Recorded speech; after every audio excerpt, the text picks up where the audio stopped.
So, welcome. Now, we decided on the topic, for this summer series, we decided on this topic because it's obviously very timely to talk about Jews and sports right now. I think you'll agree. We just finished the Maccabia games at the JCC, which I am going to talk about tonight. We also, of course, just finished the Olympics, where we had some remarkable, it was a great Olympics, I thought, other than the fact that apparently the Seine River was a little dirty, which I think is very embarrassing for the city, but maybe they'll have their Lake Erie moment and this will spur them to clean it up finally, or do a better job cleaning it up. But it was also a remarkable moment for Jewish and Israeli athletes as well. There were remarkable moments. I'm going to talk about that more next week. But that's sort of the point of departure for this series, is really to talk about the whole phenomenon of the Jewish involvement in professional sports or in competitive sports, and we've divided it into three parts. So this week, I'm really going to talk about the origins of the Maccabia games, or in Hebrew, the Maccabiada, and really its origins in Zionism. And sports aside, these days it's always timely to talk about the history of Zionism, because let's be honest, there's a lot of misconception and misunderstanding as to what Zionism isn't and what Zionism is. And so tonight I can give you one example of what it is, which I always find to be very helpful. That'll be tonight. And the next week, I'm going to speak about Jews in the Olympic Games. I'm going to talk about the Berlin Games, but a little bit of the before and a little bit of the after. And then finally in the third week, we'll talk about Jews in professional sports in America, especially in Major League Baseball, which of course, and I promise you, it isn't just going to be rehashing the same old story about Hank Greenberg and Sandy Koufax. There's more to it. I promise when I talk about the Olympics, it's not just going to be, Marty Glickman in the 30s and Berlin. There's a much bigger story about it. There's actually a whole story that preceded 1936, and I really want to talk about that as well. I also want to say that when we talk about this relationship between Jews and sports, it isn't just about Jewish athletes. There's a much larger question that this specific topic reflects. It's really a two-part question or issue or topic. It reflects something very deep about Jewish identity, Jewish self-understanding in the modern world, what it means to be Jewish and part of a larger mainstream society. It also reflects how Jews can impact the way Jews are seen by everybody else. Jews trying to reinvent, refashion their image and their relationship to the world. Now, these are crucial aspects, not only of having to do with sports, but having to do with the larger relationship between Jews and everybody else in the modern world. And this is a particularly modern-oriented series. Now, just so you know, in Jewish history terms, modern doesn't mean the last 20 years. In Jewish history terms, modern really means the last 250 years, because history is very long. So when I say modern, I don't just mean, since 1970. I mean going back a couple of centuries. That's when we really begin to talk about Jews and modernity. And there are certain challenges that the modern world brought for Jews, and really the main challenge, the modern world and the possibilities of the modern world introduced, two things. First, it introduced the challenge for Jews of living with one foot in the world of Judaism and the Jewish community, and the other foot in a mainstream society that was not only open and available to Jews in a way it had never been before, but oftentimes, though certainly not always, welcoming to Jews, and how you do both at the same time. It's one of the great Jewish acts of walking and chewing gum at the same time, where we're going to remain committed to the Jewish community, and we're going to continue to identify proudly as Jews, but we're also going to take advantage and become very much part of a larger world.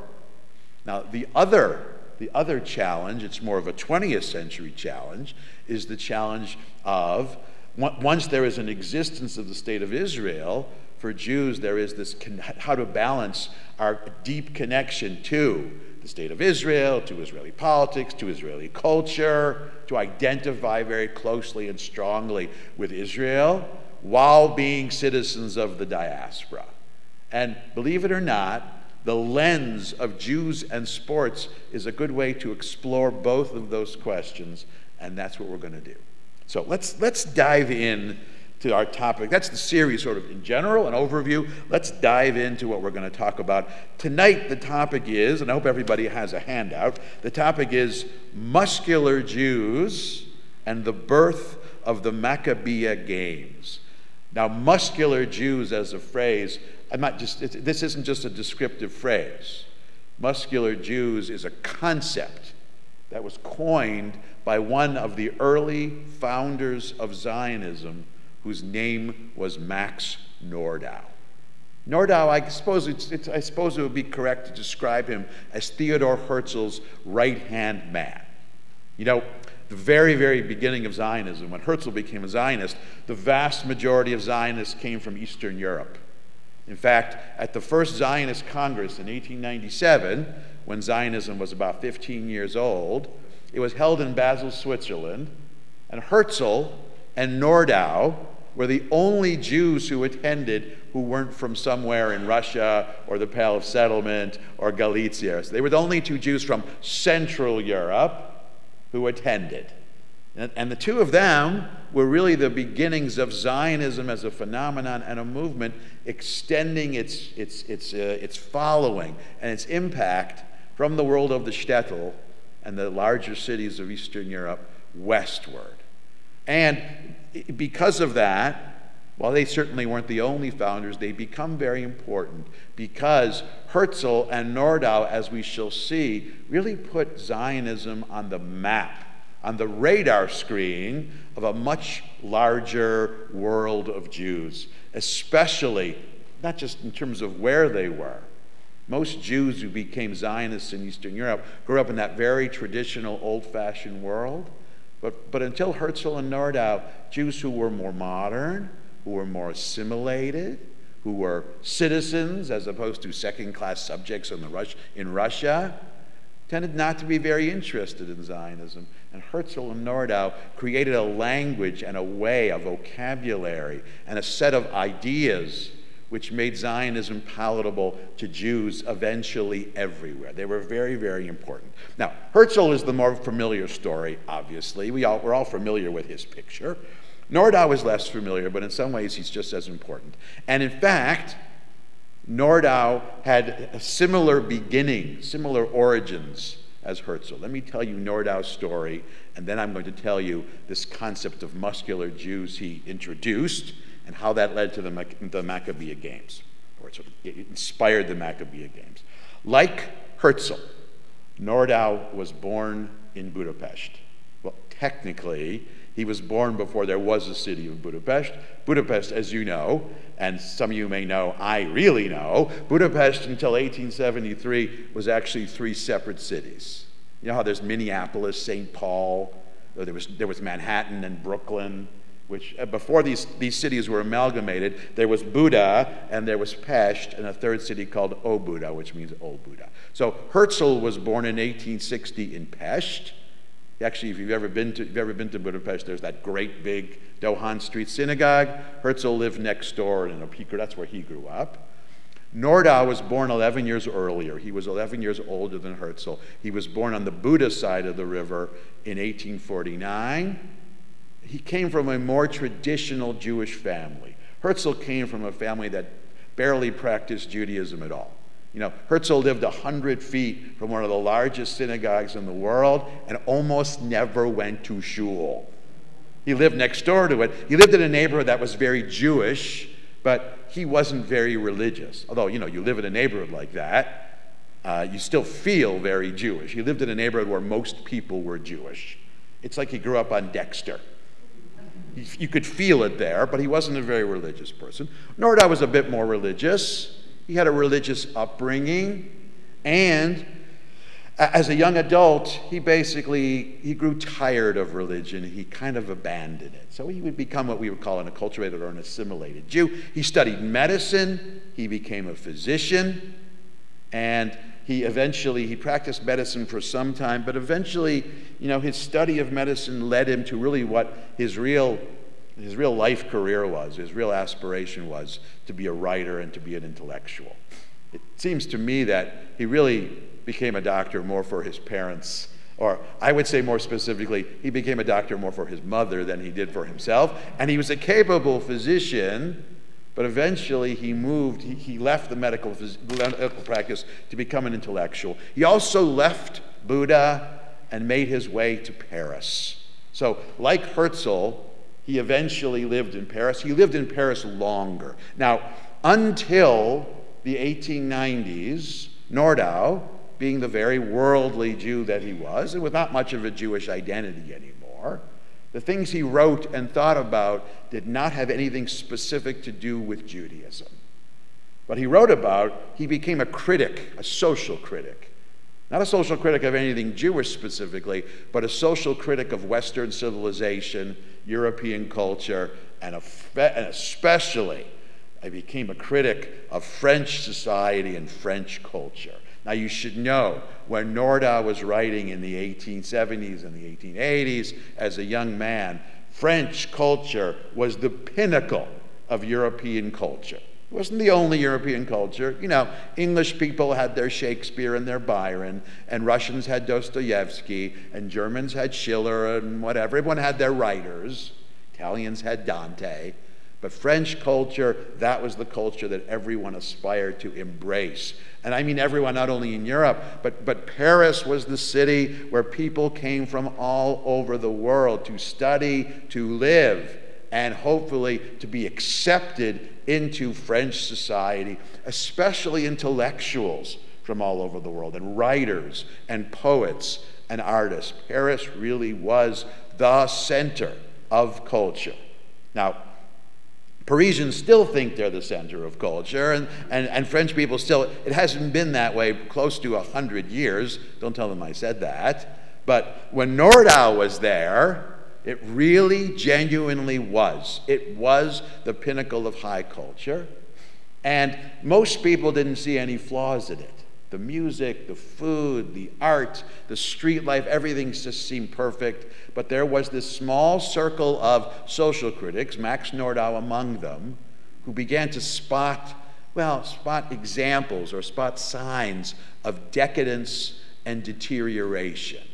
And the first book, he wrote a couple of books. One of them was called The Falsehoods of Modern Civilization. The things that people believe about Europe, French culture, modern civilization that aren't actually true. And then he refined those ideas in what became his magnum opus. This was a book called, in French, it was called Degeneration.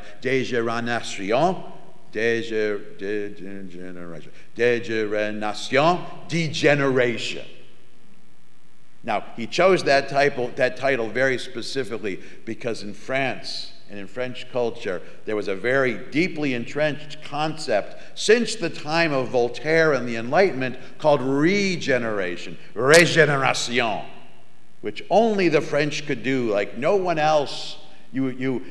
French culture would reinvigorate people who embraced it, and even people who grew up with it. The deeper you delved, that was the basic mainstream French idea, and Nordau was among those who said, no, actually, when you get right down to it, it's pretty decadent.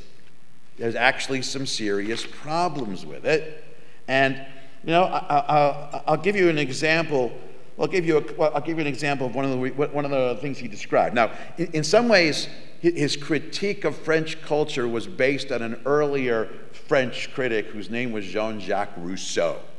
Jean-Jacques Rousseau was he was an 18th century enlightened Frenchman, and one of the things Rousseau had said, his criticism, which he expressed in more abstract terms, was that, stay with me here, there are too many enlightened people, too many modern people who think that the most important differences in the world, in understanding the world, is between the natural world and the supernatural world. This is Rousseau's critique of religion. He said the most important thing about being a fulfilled person is to really connect with the natural world, the physical world, which included connecting with nature. And Nordau developed that idea a century later, he said this decadence of European civilization has to do with improvements in technology. Well, let me give it to you in his words, because he equated, or he said two things were related. Degeneration was related to another phenomena that he called hysteria. Now, he's using the word hysteria, I think, the way we would use the word anxiety. Okay, let me read you what he wrote in Degeneration, about hysteria. Quote, he wrote this book around in the 1880s, around 1885, and I should say this book was a bestseller and very controversial. A lot of people read it, some people liked it, a lot of people didn't. Quote, hysteria and degeneration have always existed, but they formally showed themselves sporadically and had no importance in the life of the whole community. This is text number 2 in your handout.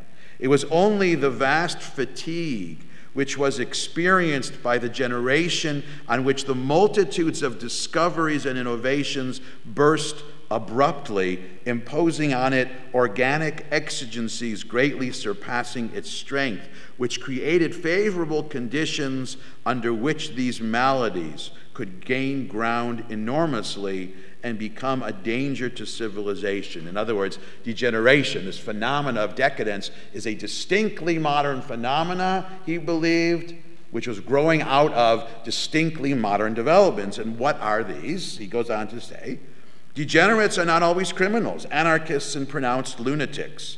They are often authors and artists. Wow, that his colleague is not like that. And he makes a prediction.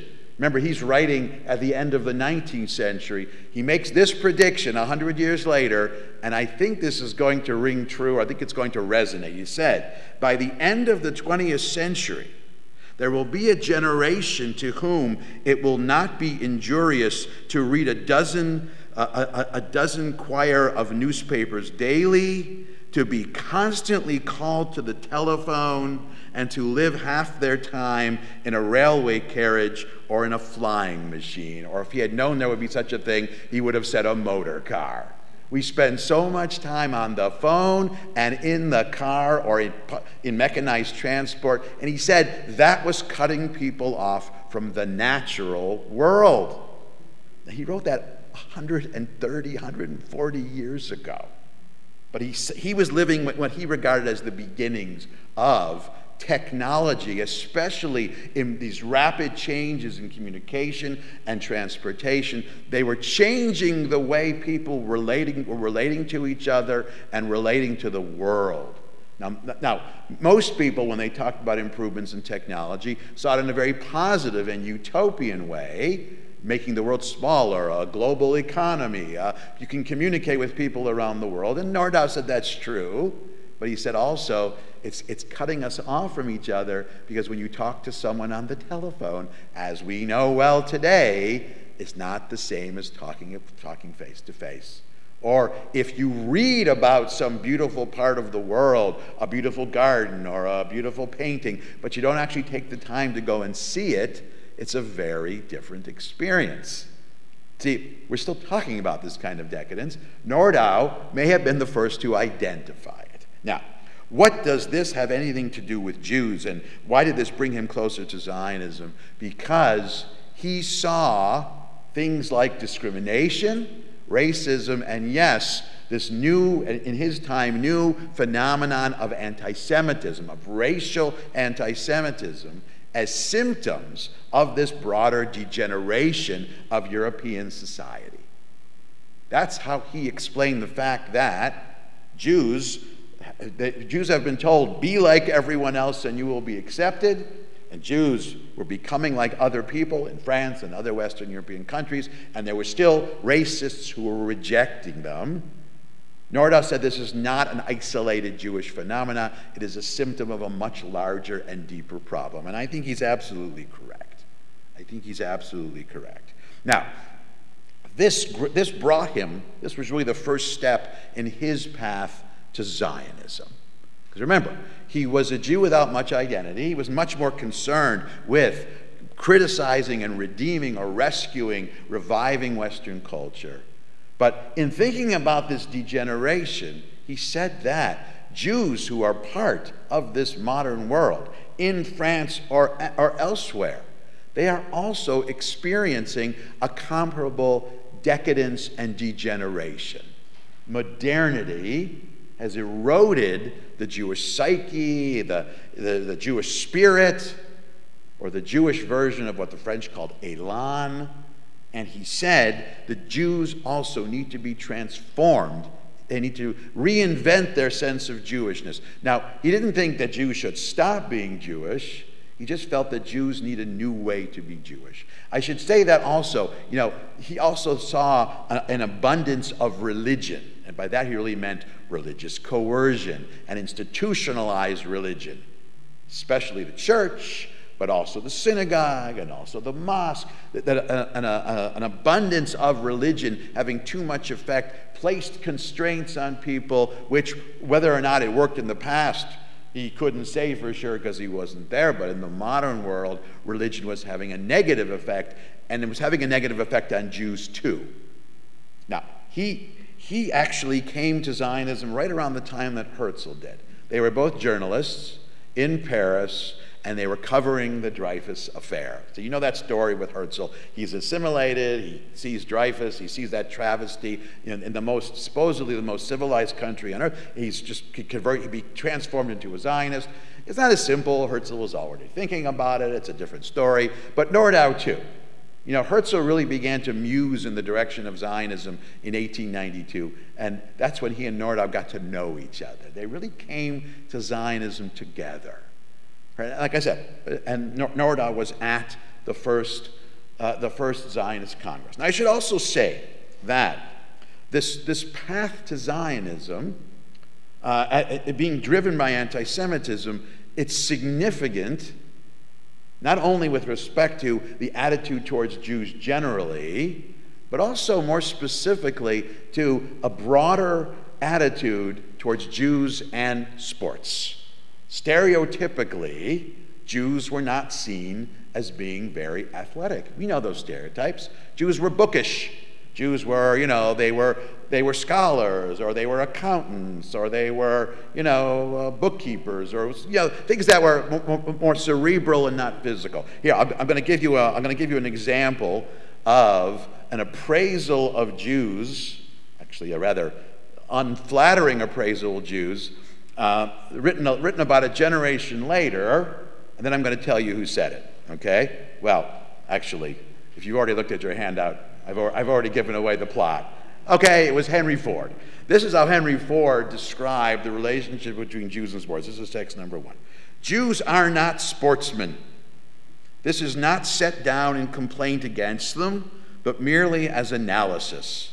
Henry Ford had that uncanny way of saying, I'm not a bigot, I'm just describing things that I see, even though he was Henry Ford. It may be a defect in their character, or it may not. It is nevertheless a fact which discriminating Jews unhesitatingly acknowledge. Whether this is due to their physical lethargy, their dislike of unnecessary physical action, or their serious cast of mind, others may decide. The Jew is not naturally an out-of-door sportsman. If he takes up golf, it is because his station in society calls for it, not that he really likes it. And if he goes in for collegiate athletes, as some younger Jews are doing, it is because so much attention has been called to their neglect of the sport that the younger generation thinks it's necessary to remove that occasion of remark. But the bottom line is, this Henry Ford was not isolated in thinking this. In fact, like everything else Henry Ford said about Jews, it was entirely unoriginal. This was a prevailing attitude towards Jews in America and especially in Europe, and this is the kind of attitude that Nordau was very much aware of. And so, when he came to the first Zionist Congress, and he was, along with Herzl, he was kind of projecting what Zionism wants to do, what Zionism is going to mean for Jews. What he did was Herzl was very focused on what we would call political Zionism, creating a sovereign Jewish state, creating Jewish agency, creating a place where Jews would be in control of their own destiny, statehood, politics. Nordau is going to add another dimension. He's going to be the first to add another important dimension to Zionism. Look at text number 3. This is from Nordau's address to the First Zionist Congress in 1897. Text number 3. Quote, "The life of the Western Jew is no longer endangered through the enmity of the mob." Jews are citizens. Remember, as he's writing this in 1897, anti-Semitism in Western Europe is actually in decline, and it'll keep declining until World War I. But bodily wounds are not the only wounds that cause pain, from which one may bleed to death. The Western Jew meant emancipation to be real liberation and hastened to draw the final conclusions therefrom. But the nations made him fear that he erred in being so heedlessly logical. The magnanimous laws magnanimously lays down the theory of equality of rights, but governments and society exercise the practice of equality of rights in a manner which renders it the same mockery as the appointment of Sancho Panza to the splendid position of viceroy of the island of Barataria. It's sort of, that's from Don Quixote. It's sort of illusory, this notion that Jews are fully welcomed into modern society. It's an illusion. The Jew says naively, "I am a human being and I regard nothing human as alien." The answer he meets is, softly, "Your rights as a man must be enjoyed cautiously." Don't be too ostentatious about saying you're like everyone else. You lack the right notion of honor, feeling for duty, morality, patriotism, idealism. You must therefore hold aloof from all vocations which make possession of these qualifications as conditions. In other words, if Jews lack honor and a sense of duty and morality and real patriotism, there are things Jews shouldn't do. And among these were, Nordau was saying there's a perception that Jews can't be good soldiers, that Jews can't do physical labor, that Jews should stick to their own little cerebral occupations, be moneylenders and deal with money, maybe write a book here and there, and leave everything else to the real citizens, or the real part of modern culture, okay? And this really gave birth to his notion of muscular Jews. It really gave birth to his notion of muscular Jews. Now, muscular Jews was a text he wrote, in German. He wrote it in German. It's called Muscular Judentum, muscular Jews. And in it, he's arguing it's not enough for Zionism to help Jews move from one place to another. Zionism isn't only about Jews escaping persecution and anti-Semitism. Zionism is also about the transformation of Jews themselves, the creation of a new, modern Jewish identity, a new way to be Jewish. Now, one of the reasons it's going to resonate is that Nordau, like most other Zionist thinkers of his age, were secular Jews, and they were defining different ways that a Jew could be Jewish and have a full Jewish identity apart from religion, because most early Zionists wanted nothing to do with religion. They were secular. They had abandoned religion. And for Nordau, this transformation was very literal and very physical. So let me read a little bit of what he means by muscular Jews. Look at text number 5. We'll go a little out of order here. Here's a couple of excerpts from Muscular Jews. Quote, "We must think of creating once again a Jewry of muscle. Once again." What does he mean by once again? "For history is our witness that such a Jewry had once existed." In other words, in the past, there were physically robust Jews. "If, unlike most other peoples, we do not conceive physical life as our highest possession," sort of a nod to the mentality or the attitude of the Henry Fords of the world, "it is nevertheless very valuable to us and thus worthy of a careful treatment. During the long centuries, we have not been able to give it such treatment." So in Judaism, obviously learning is the most important thing, and there's no obvious emphasis on physical strength or being physically healthy, but Nordau says it's always been part. It just got lost in the diaspora. And here, he goes on to say this: "In the narrow Jewish street, Our poor limbs soon forgot their gay movements. In the dimness of sunless houses, our eyes began to blink shyly. The fear of constant persecution turned our powerful voices into frightened whispers, which rose in a crescendo only when our martyrs on the stakes cried out their dying prayers in the face of their executioners. Nordau said, this movement away from Jews being physical is a consequence of living in the diaspora for a variety of reasons. There's a point where, certainly in the Christian world, Jews were excluded from the world of farming. They couldn't be robust farmers anymore. They couldn't be robust artisans anymore. They couldn't go to university, so they couldn't participate in sports there or athletic competition. What was left for Jews for centuries was basically to be petty merchants, to be pawnbrokers and peddlers. And those aren't physically robust activities. They're difficult. It was definitely toil, but it wasn't physical. There was always this image, and certainly in the 19th century, there was this idealized image of the farmer who's out in the sun, out in the fresh air. No, Jews lived in these crowded streets, and they sat inside, or they weren't encountering nature, and they weren't being physical anymore. But he goes on to say, he sees in modernity there is an opportunity here. But now, all coercion has become a memory of the past. Restrictions on Jews in the age of emancipation were lifted, and at least we are allowed space enough for our bodies to live again. In other words, Jews are allowed to move out of these old crowded neighborhoods and live anywhere. They can actually be outside again. They can join a club. They can actually do this. They're allowed to. Let us take up our oldest traditions.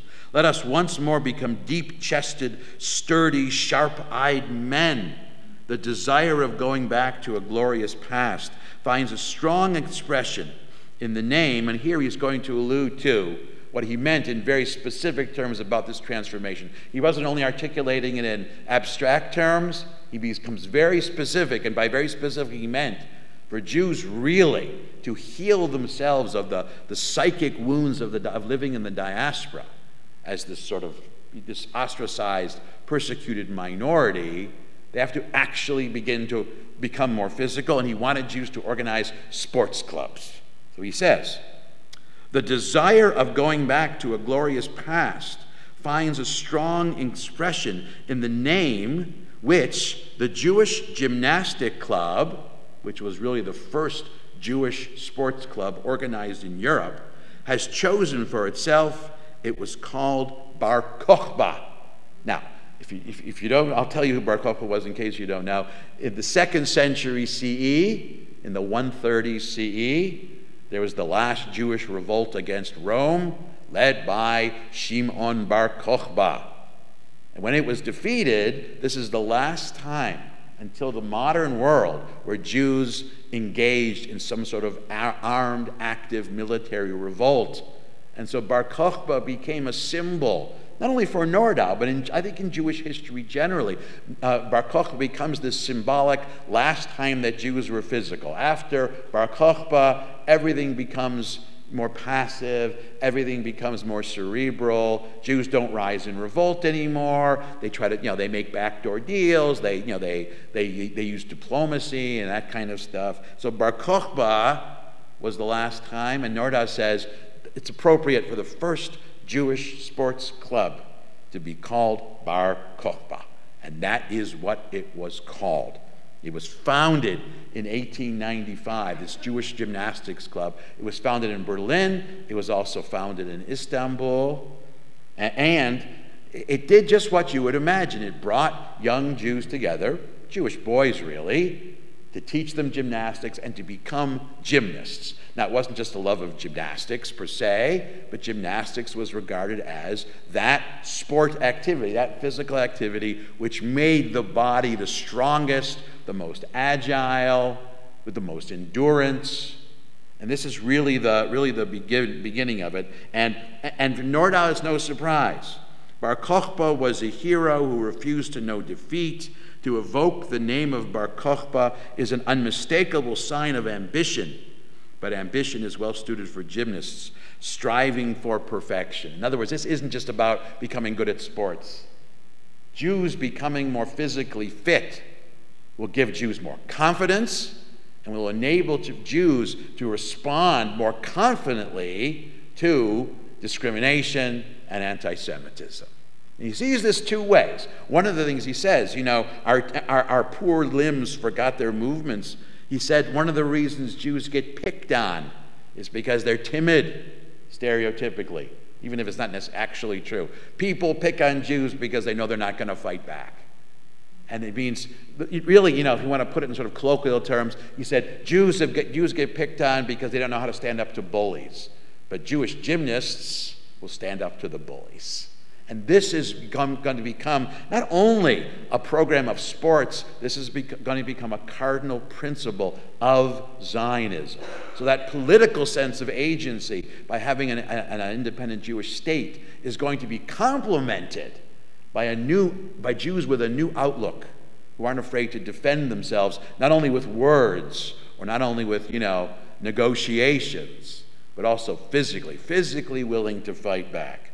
He goes on to say, for no other people will gymnastics fulfill a more educational purpose than for us Jews. It'll straighten us in body and in character. Remember, this is the physician in him. It'll give us better posture. It shall give us self-confidence, although our enemies maintain we already have too much self-confidence as it is. But who knows better than we that their imputations are wrong? Everyone thinks Jews are too arrogant. We know that we're not. But this will help us become as confident and arrogant as everyone already thinks we are. We completely lack a sober confidence in our physical prowess. Our muscle Jews have not yet regained the heroism of our forefathers, who in large numbers eagerly entered the sports arena in order to take part in competition and to put themselves against the highly trained Hellenistic athletes and the powerful Nordic barbarians. That's what happened in ancient times. Jews, in the ancient Hellenistic world, Jews would compete in the ancient Olympiad. But he also adds something else. The moral part of it is this. He's going to make a contrast between that ancient tradition of Jewish athletics that was lost and what he wants the modern Jewish athlete to be. But morally, even now, the new muscle Jews surpass their ancestors. For the ancient Jewish circus fighters, in ancient Greece and ancient Rome, were ashamed of their Judaism and tried to conceal the sign of the covenant. In other words, they tried to conceal the fact that they were circumcised by means of a surgical operation, while the members of Bar Kokhba loudly and proudly affirmed their national loyalty. This is not a path to assimilation. This is a path to reassert Jewish pride. And, Nordau was the first to conceptualize this, and it really came to fruition. So the first of these sports clubs was, originally the sort of sports movement was called the Jüdischen Turnerverein, the Jewish Gymnastics Association, or it was also called the Bar Kokhba Club, and there were chapters in different cities, and they published a newspaper called the Jüdische Turnerzeitung, the Jewish Gymnastics Press, or the Jewish Gymnastics Times. And in one of their early articles in this newspaper, look at text number 6, they published the manifesto. They published the aims of this athletic competition. And listen to it. It says, quote, "A healthy spirit resides in a healthy body. This aphorism merits particular attention from Jews, especially present-day Jews. The lopsided education of the spirit that has evoked our neuroses and spiritual exhaustion antagonizes us." That's the prelude. We need to be more physically robust because our physical and moral education is warped in the direction of just thinking and not enough physical activity. Quote, he goes on to say, "We want the flabby Jewish body to recapture its forlorn resilience and refashion its fresh, powerful dexterity and strength. We want this through in a Jewish association which at the same time will fortify our dwindling feeling of solidarity and diminishing self-confidence. We want to restore for our youth the prestige and honor of the ancient Jewish ideal. And, of course, we want to confront anti-Semitism, especially in its most blatant forms, boldly and energetically." It'll make Jews more confident, and more confident Jews, they're not going to turn anti-Semites into suddenly loving Jews, but at least they might make anti-Semites think twice. That's really the mentality, because you won't see a real, you'll think twice if someone looks more physically imposing and is willing to stand up for themselves. And he believed that it would do both of these things. Now, all of this crystallized first in the emergence of these sports clubs everywhere. Not all of them are called Bar Kokhba. They also had other names of ancient, physically robust Jews. Some were called Samson. That's a great name. Eventually, Maccabia also became a name for some of them. And this is really how we go from Nordau's general idea of this muscular Judaism, which really became a pillar of Zionism. In many ways, it still is. How we get from there to the emergence of the Maccabea Games. Now, the idea of the Maccabea Games is really the brainchild of one guy whose name was Yosef Yekutieli. Yosef Yekutieli is an interesting guy. He grew up in Eastern Europe. He had occasion to attend the 1912 Olympics in Stockholm, Sweden.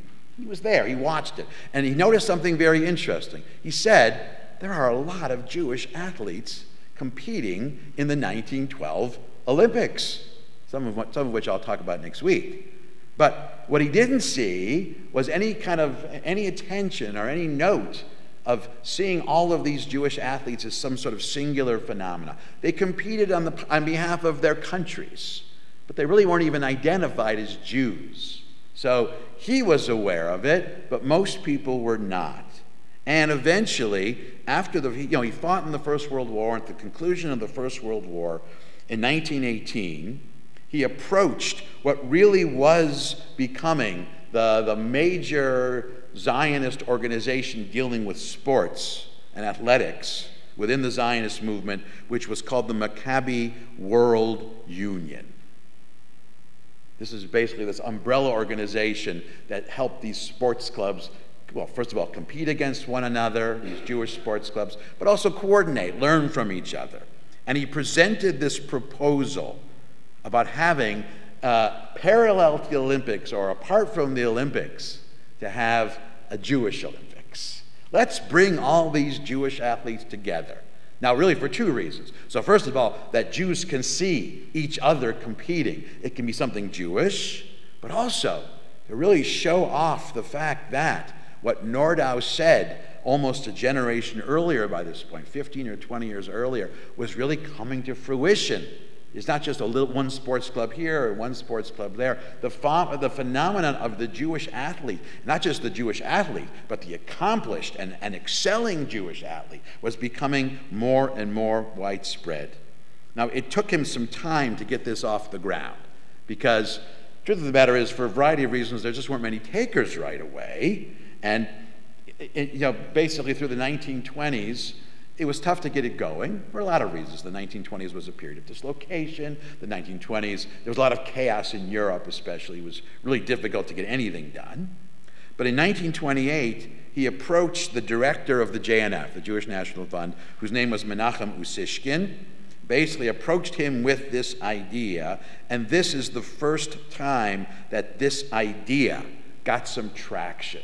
Now, one of the reasons it got traction, one of the things that really helped it, was a particular Jewish sports club. This was one in Vienna, and this was a Jewish soccer club in Vienna called Hakoach Vienna.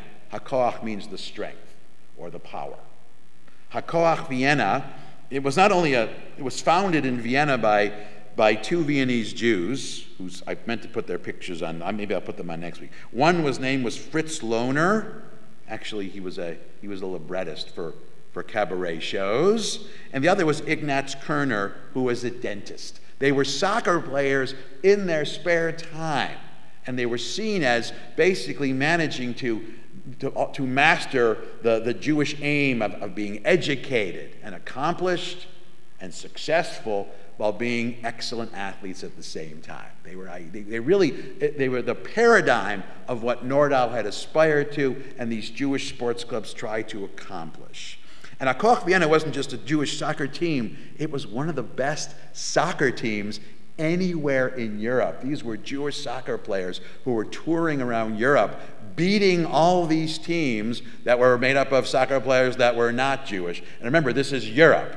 This isn't beating American soccer players, which was obviously, how hard is that? I remember me playing soccer in high school. We were terrible. It's better now. But, this is Europe. This is European soccer. Soccer was like the pinnacle of athletic competition, really apart from gymnastics. But as this reputation of Hakoach as a successful and a competitive Jewish sports club really became more and more well known, Menachem Usishkin said, he lived in Palestine and directing the JNFs there. He said, maybe there is something to this.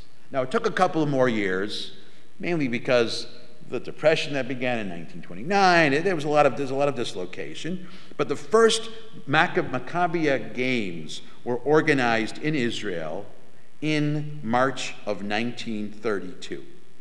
Now, this first Maccabia Games is known as, among other things, it's called the White Horse Olympics, because the opening ceremony parade was led by the mayor of Tel Aviv, whose name was Mayor Dizengoff. That's who the street is named after. He led this parade on a white horse. So it came to be known. That was sort of the symbol of these first Olympics, of these first Maccabi Games. There were 319 athletes from 18 different countries. Now, the year is also important too. By 1932, this is the point where, because of a variety of developments, this is when the point where the British are beginning to restrict Jewish immigration to Palestine. It's a point where there's rising anti-Semitism in Europe, and the British are beginning to restrict it. And so this first Maccabi Games, they also became known as the Aliyah Olympics. Because what happened oftentimes is many of these 390 athletes, when they were allowed to come to Palestine for the first Maccabia Games, and they stayed illegally. This is how they got to escape Europe and stay in Palestine, because being there enabled them to do it. And this was something which went on through subsequent Maccabia Games. For example, the delegation of Jewish athletes from Bulgaria, they came to Israel and they all stayed. None of them went back because conditions were beginning to destabilize. Okay? Now, following the success of the first Maccabi Games, Yakuti Eli, he founded what was known as the Palestine Olympic Committee, which later, after 1948, became the Israel Olympic Committee. And they organized the second Maccabia Games in 1935. Now, the reason they did it very specifically in 1935, because they said, yes, the first ones were good, but let's put it not in the same year as the Summer Olympics, because we don't want to compete, and we don't want Jewish athletes to have to choose. We want them to be able to compete in both. The second Maccabi Games was much larger than the first. In 1935, there were 1,300 athletes from 28 different countries. Now, in 1938, the third Games were supposed to happen, but they were canceled by the British.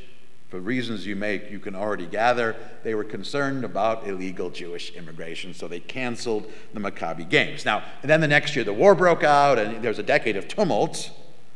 And then, so the third Maccabi Games, which were scheduled for 1938, they wound up taking place in 1950, after the founding of the state. In fact, they took place on Sukkot in October of 1950. And there was a large contingent of athletes. The only athletes who were the only countries that were conspicuously absent in having Jewish representatives were countries of Eastern Europe, because either many of the athletes had been killed in the Holocaust, but also in 1950, these newly formed communist countries were refusing to allow Jewish athletes to go to Israel to compete. But still, it was remarkable. And what was really telling about the 1950 the 1950 Maccabia Games is that the scale of it and the fact that it was taking place in a Jewish state. Because by 1950, in Ramat Gan, the new state of Israel, and the new Israel Olympic Committee had constructed a stadium that sat 50,000 people. So it was even though the first two Maccabi games, there was a lot of fanfare, it was very exciting, there was a lot of coverage, and the competition was intense. It's really the 1950 games which launched it into the worldwide Jewish event that it is now. 50,000 people in the stadium watched an elaborate opening ceremony and days of, really first-rate competition. Now, the sports that were recommended in these in this Maccabi Games, these are the sports that Jews generally excelled at in the Olympics and elsewhere. So, soccer, gymnastics, swimming, archery, and fencing. As we'll see next week, a lot of first-rate Olympic fencers were Jews in various countries. And after 1950, the decision was basically made to have Maccabia every 4 years, but also to do their best not to have it at the same time as the Olympics. But sometimes it is, like this year it was, sometimes it's not. But after a while, the games became so successful that they became less concerned about that. And really, by the time we get to the 1960s, the Maccabia Games, they really became a fixture in the Jewish psyche. They became events that Jews around the world would watch and take pride in. Something that not only would aspiring Jewish athletes or accomplished Jewish athletes of various ages would want to compete in, but it really became a source of prestige. And when we look back at the Maccabia Games, and we can say this is true, if you were at the Maccabia Games this year at the JCC, you see all of this happening. First of all, you see young people. You see young people and others of various ages competing. They've been raised with the emphasis of getting an education, of being a good thinker, but also they've been raised with the importance of athletic competition and the lessons one can learn from participating in athletic competition, in organized sports.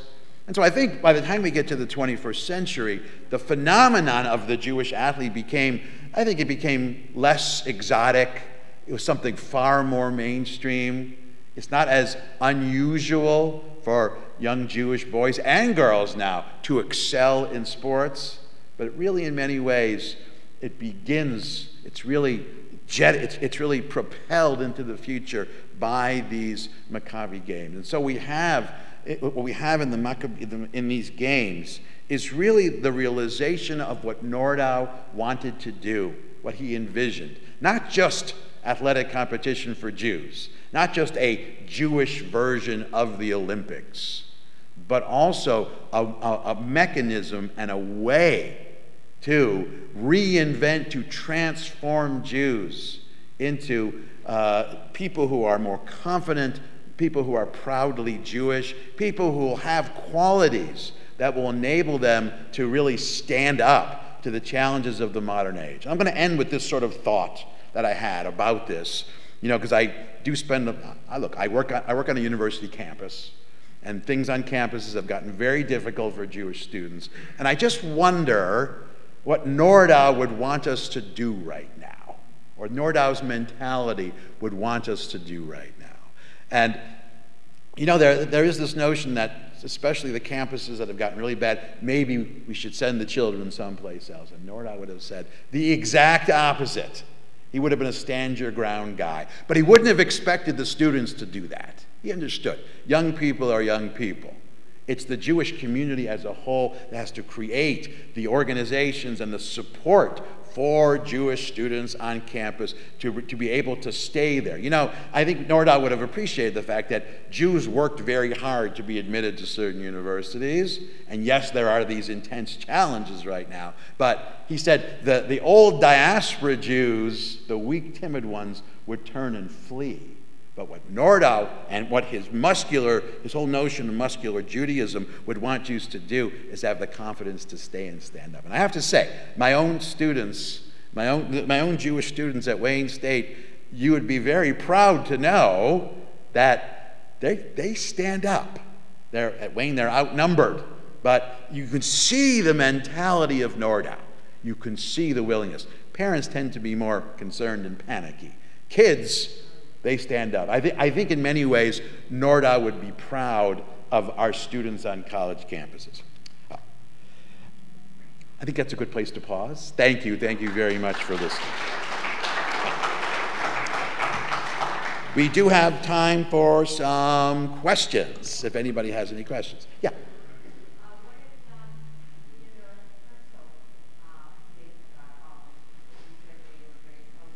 Yeah.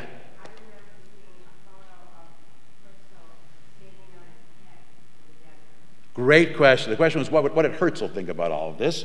Just what you would expect. He was not only because he was close friends with Nordau, he loved this.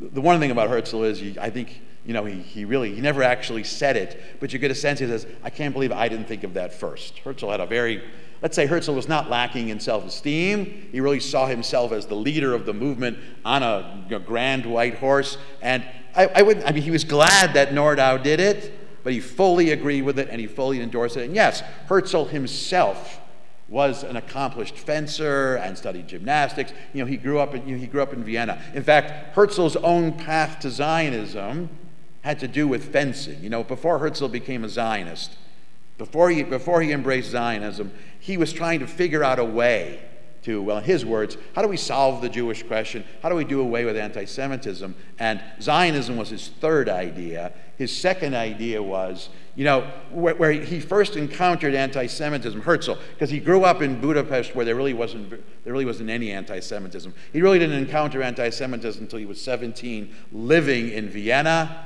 And the first time he really encountered it face to face, he was in university. He wanted to join a fraternity. He went to the more nationalist, a bit right-wing fraternity. That was a very popular one.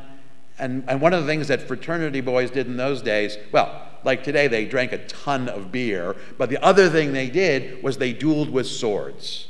And to be admitted to the fraternity, you had this ritual where you would duel with swords and you'd get your little cut on your face.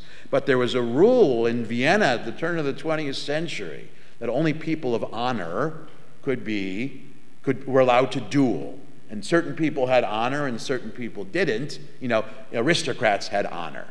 Peasants didn't. Jews were not people of honor. And so he was rejected to this fraternity because they said to him, you're a Jew, and if someone insults the fraternity, you, not being a person of honor, you're not allowed to defend the honor of the fraternity. And so his solution was, I'm going to get 15 big Jewish guys. We're going to challenge 15 boys in this fraternity to duels. We'll win, and that will make anti-Semitism go away. But he realized he had the causality backwards.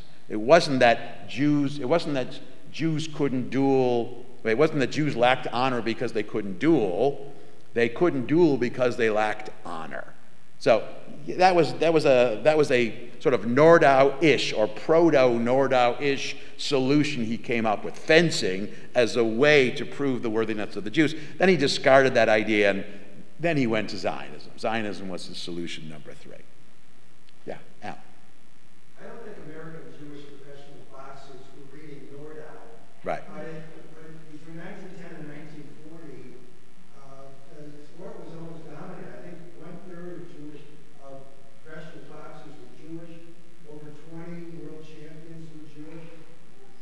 How, right? It doesn't seem to connect. That's not a Nordau phenomenon. The prevalence of not only boxers, I would say basketball players is something similar. And 2 things happen. Is first of all, sociologists of the Jewish community, when they study Jewish assimilation, one of the patterns they've noticed is Jews tend to assimilate at their own social class. So if you're a working class Jew and you assimilate into the larger working class community. And so most boxers and basketball players, these are working class Jews who became part of the larger working class culture. Boxing was not elite culture. You didn't have big fancy guys from Harvard boxing. Well, they had their own sort of they emulated it, but those original boxings, these were lower class people. That's the first part, sort of working class Jews making their way in. But also, boxing and basketball were urban phenomena. And in urban places, especially New York, Jews were not as much of a minority as they were anywhere else. 30% of boxers were Jews in New York, let's say, makes perfect sense because 30% of the people in New York were Jews. So I think that those are different sociological factors at play. You're right. They had no idea about Nordau, but I do know that when Nordau, when he heard about that, loved it. Of course, good. Jewish boxers. You know, in a similar way, in an odd way, or he had a similar appreciation, maybe quietly, about Jewish gangsters as well. You know, not the ideal thing for Jews to be doing, but at least they're not being passive and timid. But yes, boxers and basketball players, that was the phenomenon there. Yeah. I believe you said that in the 1890s, anti-Semitism was decreasing, and then it increased to World War I. Right. It was decreasing in 1890, yeah. And why? I never heard anything about World War I. I'll make a long story. Why was anti-Semitism in decline in west of Russia, in Europe, really from the 1890s until World War I? Really because this is the high point of cosmopolitan culture in Europe, the high point of European liberalism. This is the time when the ideas of tolerance, of religious pluralism were the most widespread, and anti-Semitism for most Europeans was seen as something very crass and very crude and a vestige of an older religious bigotry that most European Jews were discarding. What World War I is going to do is going to create such dislocation and such upheaval in Europe that when the dust settled, there are going to be all these new problems and difficulties, economic, social, redrawing of borders, and long story short is Jews are going to be blamed for all of them, especially Jewish communists. So World War I has this period of dislocation. It's a period of disjuncture between a time when Europe in general was becoming more tolerant, at least of Europeans, including Jews, and World War I inaugurates a period of dislocation and chaos, which is going to lead to the surge of anti-Semitism. I just made a long story, very, very short and specific. That was really al regel echad, standing on one foot. Yeah, Mindy. Great question. Did any of this have anything to do with women? A little. There was some, it's actually an area of research and scholarship now. Sports clubs for Jewish girls and Jewish women. Not very much, because remember, this is a point where this is really bourgeois Victorian culture. So first of all, sports clubs was something very public, and women weren't supposed to be out in public like that. I mean, it was difficult to conceptualize a uniform for women or girls to compete that was appropriate dress. But with all of that, yes, there were women who played soccer. There were, I don't think fencing. There were women who played soccer. There were women who swam and some gymnastics. It was small at first. It really didn't pick up. Where it really picked up was actually in Palestine and then in the state of Israel, because that sense of egalitarianism, the equality between men and women, really was entrenched in Zionism from the beginning. And so women in the Yishuv and then women in the state of Israel, they were much more equal than their counterparts pretty much anywhere in the world pretty early on. Yeah. I'm thinking about the Jewish gymnastic clubs as a social mechanism. Before Nordau came up with this idea of the spotlight on it, were there other opportunities for Jewish men in Europe, in the cities, to come together and do stuff, even if it wasn't sports related? Great question. What was this phenomena there before? The question is, as a mechanism of social interaction, was it possible for Jewish men, Jewish boys, to get together and do sports even before these Jewish sports clubs was there? Yes. And they would do it by joining non-Jewish sports clubs, because this was an age when most, certainly not all, regular sports clubs would admit Jews, especially Jews that were not too Jewish. If you were assimilated enough, if you were, you know, if you were enough like everyone else, it would be easier. You could do it. The strange thing was is you had some sports clubs, like in Vienna. The origins of that Hakoach soccer team was it didn't start as a Jewish soccer team. It started as just a soccer club that, for reasons, it was in a neighbor part of Vienna where they were all assimilated Jews. It was a non-Jewish sports club where all the members were Jewish. You know, it was like Central High School, you know, or Durfee. Everyone was Jewish, even though it wasn't a Jewish school. And so you had situations where you had some Jews joining these sports clubs, and some of these sports clubs in certain areas, certain parts of the bigger cities, Warsaw, Budapest, Vienna, Odessa, where there were a lot of Jews, especially in certain parts of the city, you'd have these non-Jewish sports clubs that were Jewish, even though no one was acknowledging it.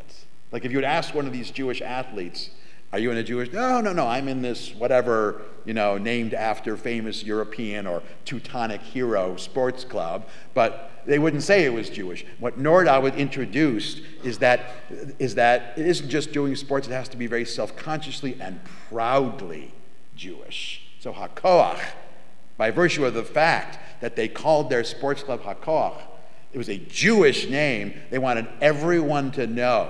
We're not just playing soccer with everybody. We are Jews playing together as a Jewish squad, defeating everyone. So, you know, work on that.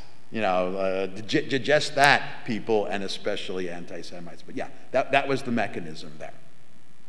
Yeah. I may be very wrong, but I recall a lecture that talked about Dr. Pinsky in Russia. Mm-hmm.